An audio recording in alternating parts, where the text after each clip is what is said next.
Lucy Thomas, right now the European Union has another fire to put out, which is, of course, Greece. And we're seeing what a heavy lift those negotiations are. Listening to the discussion so far, what's your prediction as far as the haggling that will go on over Britain? Will it be easier or harder than what we're witnessing right now? Well, I think we have to start with the things that the rest of Europe also wants to see changed. So both Francois Hollande and Angela Merkel have been on record talking about seeing what can come back from Brussels. So what can member states decide themselves? So, for example, better scrutiny by national parliaments and perhaps a red card to beef up the current system so that a group of parliaments working together can say, no, we don't want that regulation.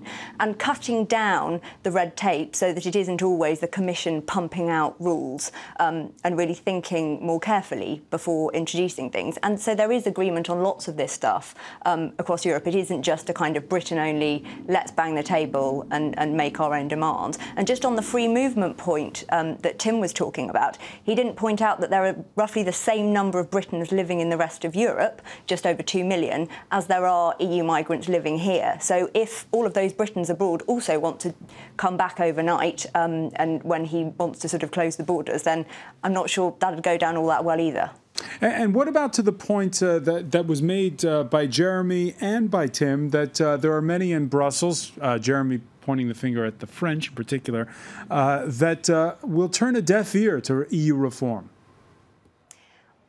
There are obviously some things, if we make the case that it's a Britain-only deal and it's something that we want, we don't care about anyone else, then of course that's going to be tricky. But I think if you start with the things that I was talking about that others also agree with, then that's where you start. I think that Jeremy and others were right that Eastern Europe particularly have problems with some of the in-work benefits. So there are changes you can make both to out-of-work benefits, so unemployment benefits. EU migrants shouldn't be able to come here and from day one claim out-of-work benefits. It's more the in-work benefits that you get, like tax credits and things like that. And the Prime Minister has talked about a 4-year period where EU migrants couldn't claim those. And the Polish government and others have said, well, actually, if we're paying into the tax system, we're contributing in the same way as UK citizens, then surely we should be entitled to those too. So for me, that's probably the toughest tussle that there will be.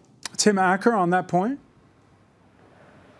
Well, on that point, I mean, it's very disingenuous for someone from Business for New Europe, where I thought was a prestigious organisation, to come up with a ridiculous straw man argument that if we left the EU, every EU member state is going to turf out British expats. That's ridiculous. All we've been talking about is to actually get back control of our borders, to have the British Parliament decide what the immigration policy is for the United Kingdom. And it's, you know, we've seen early these desperate scare tactics from the pro-European side that don't want any sort of reform. All they want to do is try and scare the British public into staying into an institution that controls our borders, writes our laws, and takes £55 million from us every single day. But it is a fact that there are hundreds of thousands, if not millions, of Britons who live and some have even retired abroad.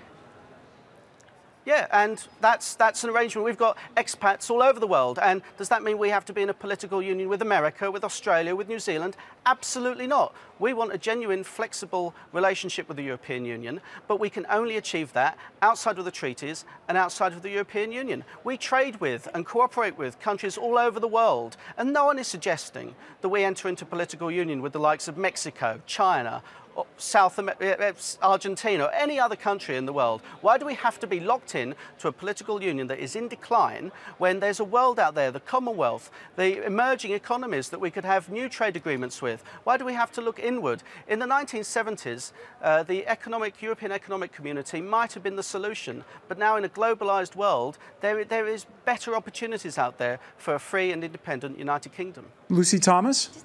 Yeah, well, a couple of points there to start with. I mean, the EU doesn't stop us trading with the rest of the world. It actually makes that much easier. So does Tim also want to rip up the 50 trade agreements we have with the rest of the world, which we're part of as a result of being in the EU?